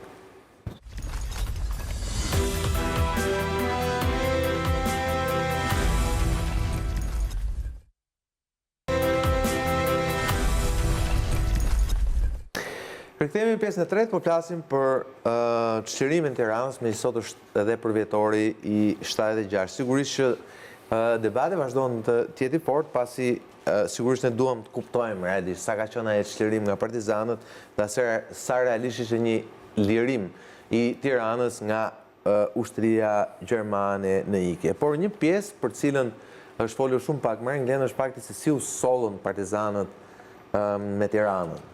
Pas, natyrisht në raport me qytetarët e Tiranës, të cilët sigurisht një pjesë madhe e tyre ka marrë pjesë në kanë ndihmuar partizanët në këto themi përleshje, nuk po i quaj dot betejë, me thënë vërtetën, por në këto përleshje të partizanëve me gjermanët, ka pasur sigurisht një pjesë të Tiranës që kanë ndëtur neutrale, pjesa më e vogël, një pjesë shumë e vogël e Tiranës, por ndërkohë le të flasim pak për robërit gjerman. Pra gjermanët lanë robër, lanë temi ushtarë tyre më pas që u kapën nga partizanët dhe pse? Po. Ja, kjo është një foto, apo jo? Kjo është një foto robëri gjerman e bërë në vitin 44, gjatë duhet jetë gjysma e dytë e vitit 44. Pra, po nuk i përket Tiranës. Kjo, jo, nuk i përket Tiranës, por veçoria është që mbas mbarimit të luftës, 29 korriku 44, po. Mbas mbarimit të luftës, u dha urdhër që nga të gjitha rrethet të robërit të përqendroheshin në Tiranë. Pra, kemi komunikimet, urdhat përkatës që robërit duhet të përqendroheshin në Tiranë. Si edhe në çdo vend tjetër, sigurisht që edhe në Shqipëri pra ngelen një numër robërish. Ajo që ne kemi të dokumentuar sot në mënyrë direkte është numri i robërve të riadhesuar. Po çfarë ndodhi me këta robër? Pra, këta robër ka dëshmi shumë interesante. Sa kohë ndetën këta në Shqipëri? Do thënë personi i fundit Gjermania, duhet thënë, në rastin konkret, se nuk ishte burr, por ishte grua, ishte sekretarja e generalit SS Fitztum, përfaqësuesi i Himmlerit në Tiranë, e cila u kap rob në Morin, pra duke u tërhequr drejt Kuksit. E kishte kaluar Kuksin për të dalë nga tanë. Është konvoj, pra është kolona me personelin e legatës gjermane në Tiranë, ku një ndër këto gra ishte dhe gruaja ish konsulit Shlip të kësaj kohe, të cilët nga Tirana, në pamundësi evakuimi nga ajri, jepet urdhër që të lëvizin nëpërmjet tokës drejt Gjermanisë.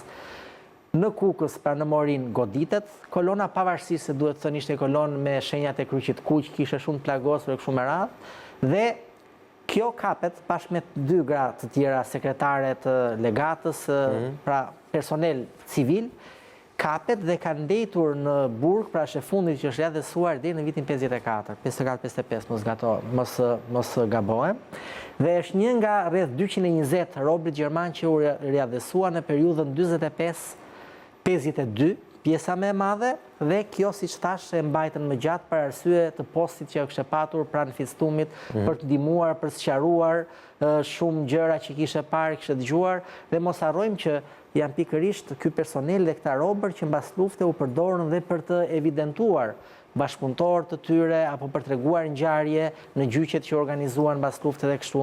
Po mos harrojmë që spaku deri në 46 kanë shërbyer edhe si prova të gjalla që Shqipëria në fakt jo vetëm i luftoi gjermanët, nuk bashkëpunoi me ta. Por si një fuqi e mirëfillt pune, pra si krah pune i lirë, i pa paguar. Madje po të shikohen raportet e kampeve të punës ku ishin përqendruar dhe gjermanë në kohë, diku këtej në rajonin në Kamës, aty ishin llogaritur dhe ditë e punës, ushqimi e çdo gjë, pra në mënyrë shumë korrekte.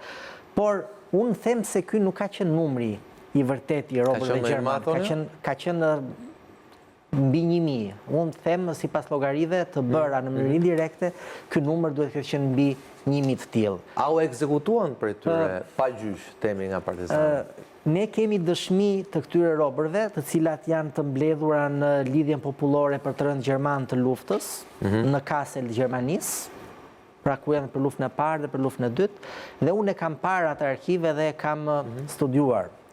Edhe interesante është të shikosh për shembull se si e përshkruajnë ata këto vite robëri në Tiranë. Një aspekt i shumë domethënës është që mbas datës 7 nëntor dhe deri në momentin e ardhjes misionit të parë në 46-ën sovjetik në Shqipëri, mos gabojmë 46-a, thotë që ne kishim një jetë shumë të mirë, domethënë na lejonin të lëvizim nëpër qytet, pra ishin të pa, si thua, trajtoheshin në një mënyrë jo fort armiqësore.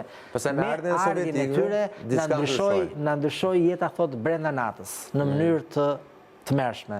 Do të thënë i futën në përbodrume ku flinin, ku çfarë binte jashtë futej brenda, nuk kishim ushqim të mjaftueshëm me kështu me radhë. Mos harrojmë edhe Shqipërinë asaj kohe, duhet të thënë që se pjesa tjetër jetonte në luks edhe por sigurisht që sovjetikët nuk ja falën gjermanëve edhe pas mbarimit luftës. Ky është interpretimi që i bëjnë robërit vetë. Po vetë, pati ekzekutime temi pa gjyq të robërve të luftës? E dokumentuar është një kolonel i ushtrisë gjermane, të cilit u vërtetua që i kishte bërë krime, pra në mënyrë të veçantë, i cili ka dhe fotot të tij madje në rrugët e Tiranës, kolona të robërve që marshonin, lëviznin prapër në vendin e punës, por duhet thënë që nuk pati vrasje të tilla në mas, por atë që nuk e bëri vrasja e bën kushtet e këqija të jetesës. Prandaj them që kanë qenë të paktën 4 herë më të shumë, sepse po të shikojmë listat dhe numrat që jepen për këtë lëvizje, sigurisht që të çojnë në këtë përfundim. Por ama ajo që dim saktë është që 223, diçka e tillë, pra rreth 220 janë riadhesuar. Dhe ndërkohë pak ju përmendet pak më herët, nuk e di çfarë do thoni tani, po kishit pak një foto, atë foton tjetër dhe ajo shumë do të thënë interesante për ta ajo me ato trupat, po. Sepse pse është e rëndësishme? Atëherë kjo është një foto, është e rëndë si foto, por për fat keq shumë ngjashme me shumë foto të tjera të luftës së dytë botërore, le të themi për shkak se po e transmetojmë të tillë pasi nuk ka aktualitet brenda, pra më bësh një foto historike, tu bëhet fjalë për trupa të gjermanëve të vrarë, apo jo? Në fakt, kështu është interpretuar në albumin që u bë për luftën nacionale çrrimtare në fillim vitet 80, me një dicitur ja dhe fundi i pushtuesve diçka e tillë. Në fakt, këta nuk janë gjermanë, por janë trupa të cilët u gjetën në një kamp përqendrimi në pjesën në kufi me Shkodrën, pra në pjesën e Malit Zi, dhe ata që mbajnë dhe nxjerrin kufomat janë robër gjermanë. Kurse këta janë civil. Ndërsa këta janë civil. Tani pse është historia e tillë dhe unë e them me kaq siguri? Sepse ky në të majt, pra ai personi në të majt, i cili mbijetoi dhe u kthye në Gjermani, mbas lufte u bë antar i shoqatës miqësisë shqiptaro-gjermane dhe në një nga takimet e zakonshme që kryenin, i bie në dorë albumi që unë sapo përmenda. Edhe hap albumin dhe në moment shikon veten e tij duke bërë këtë veprim dhe shokun përballë. Dhe këtu kjo i shërben si shkak për të treguar gjithë historinë. Dhe për mbledhur shkurt, kjo histori është e tillë. Duke punuar në fushë këtej nga Kamza, vjen një makinë në një kamion dhe kërkojnë zgjedhin ndër robrit personat më të mëdhenj dhe më të fuqishëm. I hypin makinë dhe i çojnë diku në pranë fushkruajs në urën e Zezës, është një urë aty, e cila ishte prishur sepse kishte patur purje lumi dhe në anën tjetër të urës, pra të lumit, ishin rreshtuar kamion. Dhe detyra e këtyre ishte që ti merrnin i mbushur me arkivol që Pra këto janë predish njerëz vrarë nga Gjermanët. Këta njerëz janë shqiptarë të gjithë të vrarë nga Gjermanët në kampin pikërisht mbi Shkodër, pra në brenda, diku pranë Podgoricës ka qenë. Dhe detyra e këtyre ishte që të identifikonin ti nxjerrnin pra arkivolet nga një ekran tjetër dhe këto kufoma u nxorën sepse kishte një fotograf i cili fotografonte pra të gjithë procesin. Pra procesin e identifikimit të tyre ndoshta. Procesin do thënë për të bërë këtë që thash për arsye propagandistike. Edhe është shumë e gjatë në histori dhe protestojnë sepse nuk mund t'i preknin, ishin trupat e dekompozuar, është pak e rëndë fakt çfarë po them. Ishin të plagosur, të çarë nga duart, mund t'i infektoheshin. Pra është një skenë shumë makabër ajo çka i përshkruan. Por ama nga ana tjetër e shikojmë se si ndonjëherë pamjet fotografike mund të manipulojnë historinë. Kjo tregon se si temi propaganda komuniste manipuloi edhe me situata tilla për ta zmadhuar dhe egzageruar efektin e përleshjeve të trupave partizane me nazistë. Fotografia flet pra është një burim i mirë, por pa e ditur sakt kontekstin ndonjëherë mund të çojë në përfundimet gabuara. Dhe është nga rasti tipike asaj që e vërteta nuk fshihet dot ajo del. Vjen një moment del në një rrethan që ti nuk e parashikon. Interesante është teksohet që ky ushtari gjerman pra e kishte e thotë, ka shkruar që se duhet ndarë, ishin ushtar të rregull gjerman dhe SS-ët. SS-ët ishte kategoria tjetër, ajo që ishte pjesë rekrutoheshin, ishin me bazë vullnetare, u shikoi përkatësia ideologjike, pra duhet ishin nacional socialistë të bindur. Ky është ndryshimi. Kurse këta të tjerët ishin thjesht ushtar mobilizuar nga ushtria. Po e thekson thotë që e kisha ndarë mendjen thotë që mos të tregoja kurrë për përvojën time në çka më hequr domethënë gjatë luftës. Por pikërisht para këtij albumi e bëri që ai të ulet dhe të shkruaj këtë histori që dhe tregoi të vërtetën. Ndërkohë më përmendë pak në pjesën e dytë për një ngjarje që është zhvilluar në Hotel Bristol në 14 nëntor, bile ndoshta pak para se temi garnizoni i Elbasanit futej në Tiranë, ku partizanët kanë mbledhur njerëz kundërshtar të tyre kryesisht dhe më pas në bodrumet e Hotel Bristolit u gjetën mbi 20 kufoma. Kjo është ajo çka interpretohet sot, por duke u nisur spari nga baza dokumentare, dokumentacion të paktën aq sa kam parë unë apo që kanë shkruar kolegë të tjerë, nuk kemi një dokumentacion të mirëfillt arkivor që përcakton autorsinë e këtyre vrasjeve. Por ama fakti është që në 14 nëntor ta u mlodhën nga partizanët aty. Tani ajo që dihet është që në datën 7 nëntor në bodrumin e Hotel Bristolit pra u gjetën të dekompozuar, që tregon që kishin disa ditë trupat e 22 themi figurave të njohur apo personave të njohur të Tiranës aso kohe, sikurse kemi dhe dëshmi nga familjarë që tregojnë, por këtu hymë përsëri në atë problematikën e kujtimeve dhe të dëshmive familjare. Sepse po të marrësh dëshmit e të dyja palëve në një konflikt, ato rrallë përkuthen njëra me tjetrën. Kështu që këtu jemi të detyruar të referohemi dokumentacionit. Ta u gjetën, por problemi që ndron të paktën në këndvështrimin tim, për sa i përket, pra ata ishin aty, kjo është fakt. Dhe u mlodhën aty nga partizanët, apo në bazë të saj që ti më thuan? Jo, unë jam duke thënë që ajo që dihet që u gjetën nga partizanët, por për mbledhjen e tyre dhe kush i vrau në vërtet nuk kemi dëshmi arkivore të sakta. Po tani o partizanët o gjermanët i vranë? Por nëse i referojmi luftimeve dhe hotelit në qendër Tiranës, ku në këtë kohë ishte e pamundur që kjo godin të mbaj nga partizanët, sepse kishte gjerman ngjitur me të përballë saj, përkrahas saj, atëre mua personal, do të thënë, pa dashur të vë autorsinë, më çon më tepër në një hakmarrje gjermanësh se sa partizanësh. Ajo që do të ndodhte më pas mbas datës 17 është gjë tjetër, pastaj është histori tjetër. Sepse është shumë afër dhe ka dhe disa gjëra të cilat duhet t'i saksojmë. Nëse do të aty nuk mund t'i ekzekutonin dot, si t'i mblidhnin dhe t'i çonin aty kur ishin ngjitur me postat pra me vendroje dhe me gjerman. Pra nuk shkon logjika, është ende pra ndërsa mbas datës 17 ajo që dihet. Unë e kam nxjerr, për shembull, po t'i referohemi luftës për çlimin e Tiranës me Mehmet Sheut, i cili shkruan që Në veprimet e spastrimit u arrestuan për mbi 400 kujsling dhe 200 për bashkëpunimin me pushtuesin. Pra gjëra që ndodhen bas datës 17 nëntor. Kjo 400 që thoni ju pastaj ku shumica për tyre është vrarë, apo zhdukur, apo burgosur. Nuk them dot shifër. Janë pasojë e themi e hakmarrjes. Pra ka pasur hakmarrje nga forcat partizane, pra për te rastit Bristol i cili duke njohur, duke lexuar dhe shumë libra, them, edhe mua më shtyn besoj që edhe për shkak datës 14, që ndoshta mund të ketë qenë një spastrim tjetër që mund të kenë bërë gjermanët, apo edhe një shenjë mund të kenë qenë njerëz në fund fare kanë bashkëpunuar me ata, por kanë qenë pasiv në fund.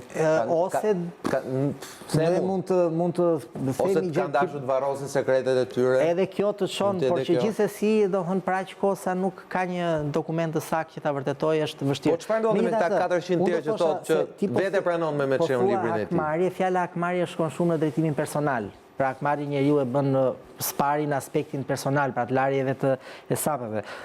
Unë dua të them që pamja që ishte në Tiranë mbas se mos harrojmë se në Tiranë pikërisht në fillim të vitit, në shkurt 44 ka pasur edhe një masakër të madh mbi 80 veta të vrarë edhe nga qeveria kujslinge dhe nga qeveria kujslinge asaj kohe shqiptare dhe nga mbështetur nga nazistët. Është me aprovimin e tyre, po është një vepër tërësisht shqiptare, domethënë që u bë. Por unë do thosha që pamja që ishte në Tiranën e 17 nëntorit e pas, nuk është një pamje tipike shqiptare, si në çdo qytet tjetër ku kishte mbaruar lufta dhe ishin larguar gjermanët, pra i gjejmë të gjitha aspektet.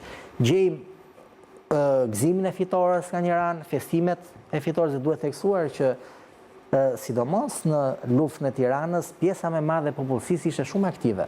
Popullsia, ndërtim barikadash, në i shikojmë dhe pamjet. Pra janë të gjitha dhe pjesa më e madhe e tyre, siç thash, ishin të entuziazmuar. Kjo është foto shumë interesante, e publikoi sot presidenti Meta në fakt, duke ditë nëse i kthehemi dot këtë pastaj këtë pikturën e mbajmë për në fund, po i kthehemi kësaj. Edhe kjo është interesante që sapo kaluam, shikojmë pjesën e minares xhamisë e cila është e kputur. Dhe ajo është kputur gjatë këtyre luftimeve. Aty ishte vendosur një snajper partizan. Po, ja ku e shikojmë pamjen? Po, edhe kishte i përsipër edhe godiste. Edhe këtë histori e tregon konsulli gjerman një asaj kohe, Schlip. Edhe gjermanët me artilleri deshin që ta sigurisht e shkatrojnë gjithë ndërtesën dhe u thotë që ju lutem është një vepër shumë e rëndësishme. Ai togeri i gjermani artillerisë shumë i saktë merr me një predh, domethënë hoqi vetëm majën e minaresit, thuash e vrau atë snajperin, por shpëtoi xhamia. Janë detaje që janë interesante në një ngelin të shkruara. Mund të quhet deri fundit i gjermanëve që i bën Tiranës, apo jo mos shkatrimi i xhamisë së Etembeu dhe ndërtesës historike më pas. Sahati, ajo që sot është ndërtesa e bashkisë. Po për t'ju kthyer asaj që tham, pamja pra është tipike. Po shumë interesante, pra goditën me një predh, me një për të mos shkatruar kalibër mesatar, hoqi vetëm pjesën e sipërme atje ku ndodhej vërtet partizani. Më kujton një histori shumë interesante që dhe ajo është vërtet, besoj ju e dini që Parisi ishte i minuar. Shpëtoi vetëm nga von Koltitz, pra generali gjerman i cili i bëri Parisit dhe të gjithë botës, në fakt një nder shumë të madh pasi nuk e hodhi atë ne. Madje ishte aq paqësor në thonjza sa dhe kur bëri aktin formal dorëzimit, revolverin ja mori adjutanti sa as revolver nuk bante dhe ja dorëzoi ati që i mori si thua në dorëzim qytetin. Por për të kthyer Tiranës janë të gjitha elementet brenda. Pra festoi, nga ana tjetër po ashtu sigurisht arrestoheshin njerëz të evidentuar si bashkëpunëtor, të cilët kaluan një proces të gjatë. Gjyqesh, pati në këtë 400 ka dhe shumë prej tyre të cilët u vërtetuan që s'kishin patur lidhje dhe po ashtu liruan. Sikurse një pjesë e tyre u dënua, që nga vrasje deri në burgim dhe kështu me radhë. Por ju thoni aktet në fit të hakmarrje nuk patë, qoftë politike? Po patjetër që duhet këtë patur. Si kudo, tani 2000 njerëz vritën me të hyrë, pra me të larguar gjerman nga Parisi, përderisa e morëm si shembull, rezistenca franceze ekzekutoi pa gjyq 2000 parizien, gra femra, pra meshkuj çfarë ishin kështu me radhë. Pra konteksti i kohës mbas një lufte të tillë, sigurisht që e shtynte diçka tillë e cila patjetër që nuk është e duhura dhe shumë gabim dhe në vetvete ka përmasa pra kriminale hera herës. Dalim pak, është një varezë, një foto nga varezat gjermane në Tiranë të asaj kohe, pasi sot një pjesë e gjermanëve të vrarë janë varrosur te kodrat e liçenit. Në kohë këtu shikojmë, këtu janë varezat e dikurshme të gjermanëve. Varezat e dikurshme. Shikojmë malin e Dajtit në Në sfond. vitin 70 kanë qenë aty, në momentin që filloi te Varibami. Te Varibami, dhe kanë qenë me këto kryqet naziste kështu? Kjo është një foto e vitit 44. Edhe kjo është po ashtu si gjermanët kanë qenë në situatë vështirë interesant. Madje kam të dokumentuar është dokumenti që tregon dhe për masat që duhet kishte kryqi. Pra kur varroset, ku duhet vendoset, çfarë për masash duhet kishte. Pra është një varrezë e rregullt tipike e ushtrisë gjermane naziste. Ndërkohë shikojmë një kryq të madh atje. Dhe kryqi i madh në fakt është mbi kokën e oficerit më të lartë të Rajhut të tretë të vrarë dhe të varrosur në Shqipëri. Po, të varrosur në Shqipëri. Bëhet fjalë për generalin Najtin Deutsch. Po, pikërisht në fillim të vitit pranverën e vitit 44, është komandanti divizionit 297, pra një nga dy divizionet e stacionuara në Shqipëri me vendkomand në Tiranë, në një inspektim rutinë në zonën e Vlorës, pëson një aksident, dëmtohet rënd. Aksident pa lidhje me luftime. Nuk ka të paktën të dokumentuar që mund të jetë goditur, por që e jep të paktën atë kartelën e vdekjes që ne e pamë një shembull është shkruar e tillë. Po ekziston mundësia që mund të jetë manipuluar për shkak të gradës së të lartë të shrake për treguar që nuk u vra nga shqiptarët, por u ndodhi në mënyrë aksidentale? Janë shumë të saktë në atë, sepse do shkruhet shkaku i vdekjes e të gjitha, pra luftë ishte, nuk ishte arsye për ta baskuar. Po, dhe bëhet fjalë për një general lejtnant, çfarë shkallë e lartë ushtarake është kjo në ushtrinë gjermane? Komandant divizioni, pra që është kishte të paktën 16.500 të paktën njerëz në komandë. Pra mundoj që kishte në farë mënyrë kreu ushtarak nazist i kohës në Shqipëri? Jo, si për ti që komandanti Korp Armatës, 21 malori që e kishte vënë komandën po këtu, por në pikpamje të ushtrimit funksioneve territoriale që më i rëndësishmi ose e thënë ndryshe që përgjegjës për Shqipërinë e mesme dhe atë... Dhe ky pse, ky është, më tha që është vrarë, ose më tha ka vdekur rreth korrikut të 44-s? Është viti, mesi viti 44, pranverë, fillim veri, nuk e kam të saktë në kokë tani. Pse ky nuk u dërgua brapsht në Gjermani? U tentua që nëpërmjet detit të dërgoj për në Gjermani, por detin e zotëronin aleatët, ndërkohë që e sjellin në Tiranë dhe në Tiranë e ndron pra vdes. Dhe i bëhet një varrim, ne shikojmë fotot të ceremonisë së varrimit të tij.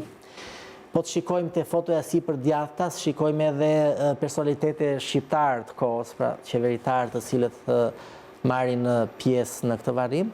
Dhe duhet thënë që përderisa po flasim edhe për aspektet njerëzore, ishte ushtarak që varësit e tij të paktën kështu kanë lënë me shkrime vlerësonin. Pra çka ishte mirë për ata, sigurisht ishte keq për ne, sepse... Një pyetje kam që jemi në fund program. Gjermanët nuk kishin një pistë, një ur ajrore në Shqipëri? Shqipëria ka patur disa aerodrome, jo të ndërtuar, kanë qenë në Kapaskorç, në Gjirokastër, në Tiranë, e kështu me radhë, por duhet thënë që largësia dhe ajri po ashtu dominoi nga aleatët ishte shumë e vështirë për të... Këto urat ajrore funksiononin, duhet thënë. Për shembull, Medi Frashëri është larguar nga Tirana pikërisht me një avion të tillë. Madje ka një letër këmbim të konsullit me generalin komandues Tiranë, ku i thotë që e urdhëron që të gjithë ata shqiptarë që ne na kanë punuar me ne dhe praktikisht na kanë shërbuar me besnikëri, ne duhet i lëmë, por do të kujdesemi që të vinë.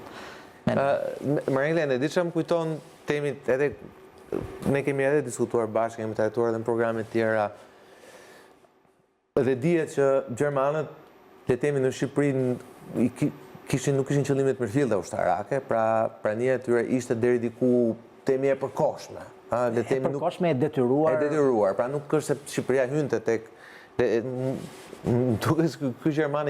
Ky fati ka ndjekur gjermanët me shqiptarët gjithmonë.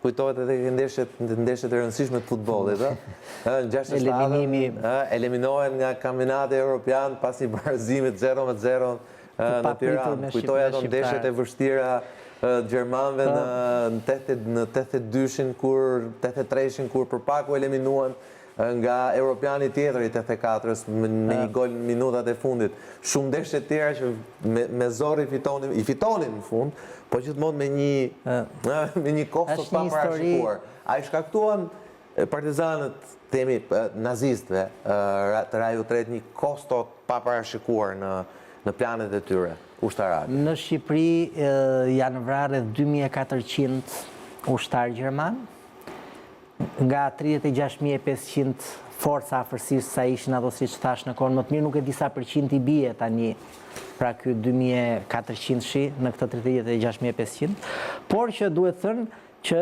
janë humbje të konsiderueshme në raport, pra që u bën gjermanëve, në raport me kohën e qëndrimit dhe me mënyrën se si luftojnë në Shqipëri.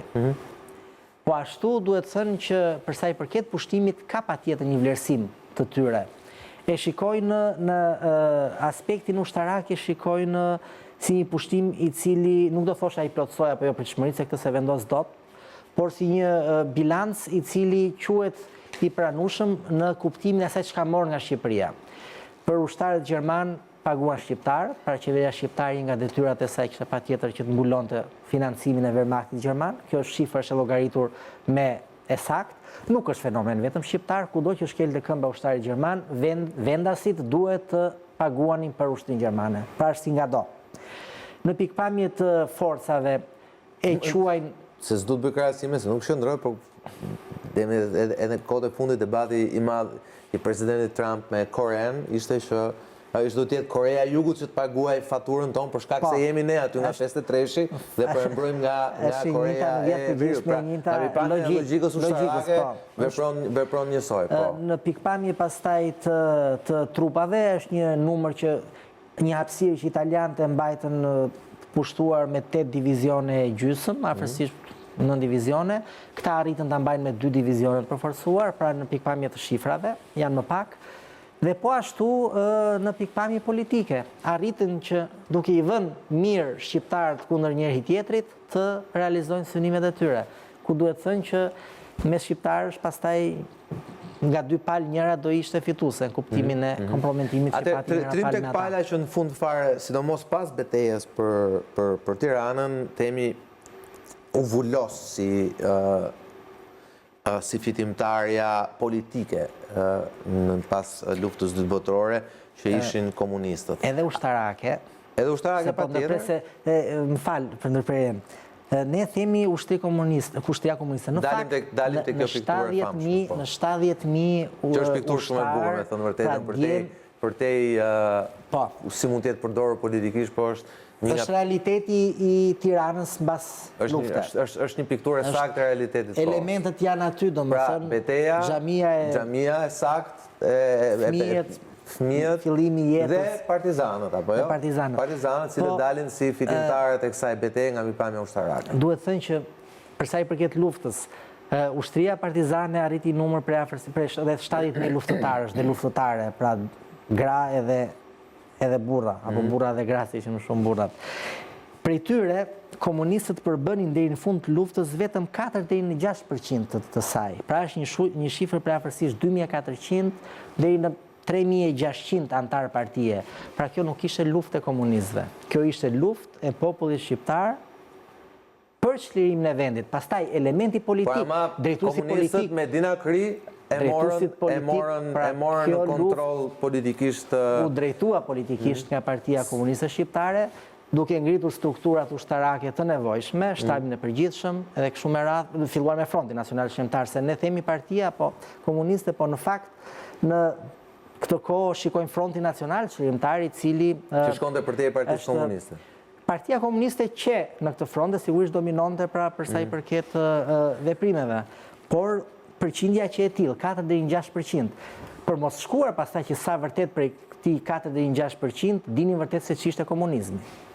E vërtet është kjo. Megjithatë, andikoi temi beteja, lufta, përleshja për shërimin e Tiranës në krijimin apo në forcimin e një miti të pamerituar për Enver Hoxhën dhe për luftën Për luftën partizane, le ta quajmë kështu. Sigurisht që kjo betejë ishte ajo që u proklamua më fort në Radio Londra e kudo pa në radiot e huaja, sepse u çlirua kryeqyteti i vendit. Dhe sigurisht që jo vetëm ushtarakisht, por edhe politikisht ishte shumë e rëndësishme për Enver Hoxhën dhe atë çka i përfaqësonte. Mos të harrojmë që gjatë gjithë periudhës, nga viti 45 deri në vitin 90, është pikërisht lufta ajo që sjell, si thua, dhe bazon atë legitimitetin e pushtetit të ardhur më pas në Shqipëri.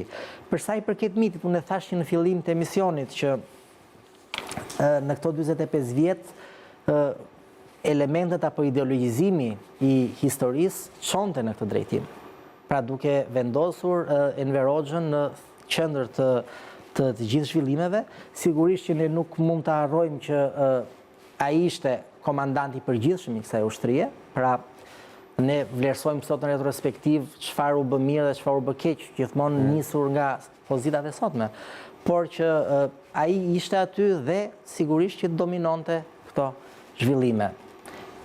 Pjesa që vjen më mbrapa, unë jam i këtij mendimi gjithmonë që lufta duhet ndarë qartazi nga pas lufta, sepse janë jo vetëm në kontekst të ndryshëm, por po ashtu dhe nuk shkon me atë çka erdhi më pas. Kështu që ajo që thamë më përpara, ripushtimi, për mua është një term i cili nuk shkon, sepse pushtimi ndodh nga i huaj. Një shqiptar nuk mund të pushtojë Shqipërinë pavarësisht asaj çka përfaqëson, ideologjisë apo bindjeve politike apo forcës dhe kështu me radhë. Kështu e shikoj unë pak. E vërtet, në fakt, më kujton më herët një ndërhyrje në program, një nga ish-drejtues të UÇK-s, Fatmir Limaj, ndërhyrjet e përsërisë me forcë pak a shumë një dhe si po thoni ju sot. Mos ngatroni luftën me atë çka ndodhi më pas. Lufta ka rregulla të tjera. Sot u munduam Marinlen së bashku, ti më shumë se unë, paraqesim disa fakte edhe të vjetra, po në një këndvështrim tjetër, edhe fakte të reja, sigurisht pa tentuar që kemi monopolin e të vërtetës, po sigurisht besoj dhe shpresoj shumë që dhe shikuesit ta kenë kuptuar që kemi bërë thjesht një përpjekje më shumë për ta gjetur atë. Marinlen Kasmi, faleminderit që ishe sot me mua. E folëm për çlirimin e Tiranës sot në 76 vjetorin e saj. Faleminderit. Faleminderit. Kryesori kthehet sërish nesër në ora 21. Deri atëherë nga Sokol Palla, natë mirë. Kur vjen puna te historia moderne e Shqipërisë, ne detyrimisht shkojmë te periudha e luftës së dytë botërore, ishte çlirim apo pushtim, pavarësisht se kjo fjala pushtim ka vlerë kur të pushtojnë nga jashtë, ndërkohë që ata që ulën në ato zyra sigurisht që ishin shqiptarë. Nëse i referohemi dokumentit dhe gjithmonë e interpretojmë këtë histori sipas dokumenteve, mundësia për gabuar është më e vogël. Këtë përparësi e kanë historianët e huaj, të cilët janë më të ftohtë për sa i përket këtij gjykimi. Në Shqipëri nuk pati zbarkim mas të alatëve, pra forcave alate, që të cilat do të luftonin kundër ushtrisë gjermane dhe do të ndihmonin në çlirimin e vendit, nuk pati ndërhyrje as në kryeqytet. Sikurse po ashtu nuk qëndron ajo që ne e interpretojmë, ose të paktën interpretohet të ndronë që Mehmet Shehu është komandanti i operacionit të çlirimit të Tiranës. Tirana kishte kryesisht forca jo të mirëfillta ushtarake, në kuptimin jo për të thënë që ishin ushtarë të dorës dytë, po ishte vendosur komanda divizionit 297. Kishte autoreparte që mbrojshin me reparte sulmi. Ishin 2 nga spitalet kryesore ushtarake të gjermanëve të kësaj kohe. Tërheqja konsiderohet ende sot në historiografinë ushtarake gjermane, pra tërheqja e Wehrmachtit nga të gjitha frontet, si një nga themi veprimet më të suksesshme operacionale. Synimi nuk është se, duhet thënë dhe ashtu si është, një ushtri kaq e madhe nuk është se dhe ndalonin dot, sigurisht. Një ushtri partizane e cila në këtë moment kap një shifër për 70.000 vetësh. Sepse gjermanët e mendonin që e para kjo ishte një forcë e pamjaftueshme për të organizuar tërheqjen pra çka ishte në Tiranë, dhe e dyta po ashtu e kishin menduar që luftimet në Tiranë do të ishin shumë fuqishme, sepse sigurisht ishte kryeqyteti dhe në fakt aty nuk e kishin vlerësuar gabim. Shifrat janë të besueshme kur gjithmonë pala e jep për veten e vet. Sepse parimi është që nuk mund të ketë komandant që fsheh humbjet. 7 nëntor, një datë që nuk diskutohet apo. Nuk ka asnjë dilemë për datën apo kësaj radhe. Jo. Por është data e largimit gjermanëve apo data e çlirimit të Tiranës? Të dyja bashkë. Për mua janë aspekte të pandara, si në çdo luftë. janë dy palë, ku njëri humbet, tjetri fiton. Njëri triqet, tjetri ndjekan mbrapa. Pra është luftë.